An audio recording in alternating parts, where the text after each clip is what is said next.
Alright, I thought I would go ahead and add part 2 to my series Homebrew CNC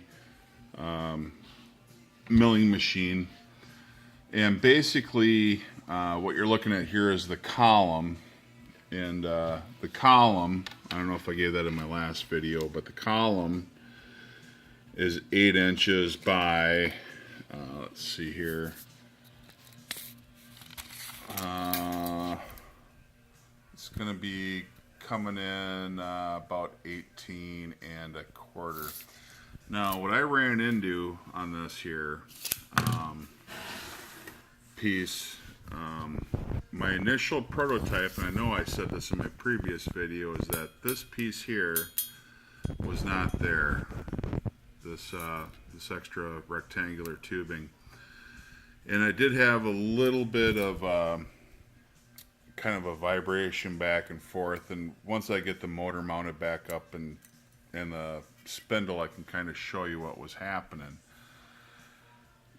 Now, the other issue I was having was that when I did all this welding in here, that, believe it or not, that steel did warp on me. It warped considerably in here, and this steel is some pretty heavy stuff. It was a good, I guess a 3/8 90. So what I had to end up doing was, and that was kind of the difficult part, was trying to figure out how to face this surface here. That mounts to the base that's actually over my welding bench. How to get this flat to the base that's over there. Now, whether right or wrong, how I ended up doing it was mounting again my lathe in a 4-jaw chuck. And of course, the thing that I didn't like about that is that I had a lot of hangout on my tooling to keep it rigid. That was kind of part of the problem.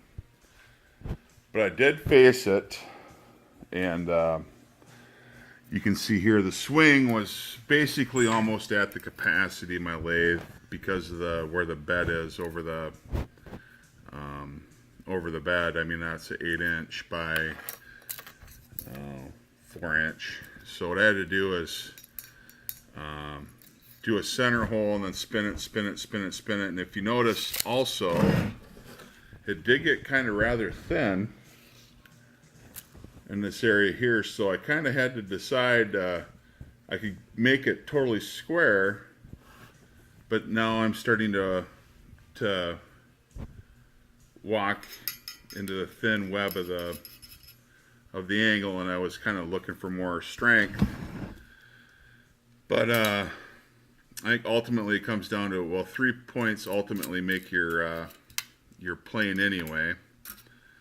And I have yet to face the other plate, but it's still pretty, just in mocking it up, pretty rigid. So if you guys have any questions or any suggestions, that's the only way I knew how to do it. My milling machine, unfortunately, I can't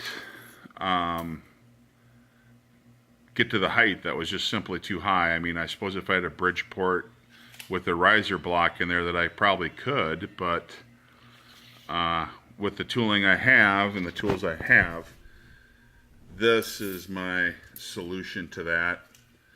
And I did open up this hole here, which is on the center line of the support, because I couldn't really chuck up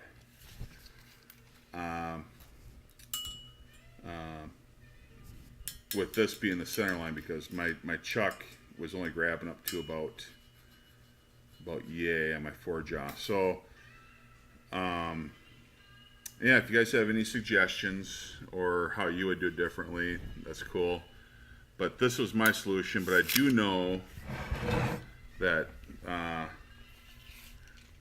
this surface here is 90 degrees to this surface here, which there's going to be another plate that's going to go in here that you'll see in a later video that actually controls the Z up and down movement, because like I said, I've kind of took it down and was going from almost basic start. So I guess this would be like considered a part 2 or a part A. So just thought I would go ahead and upload this and see what you guys thought.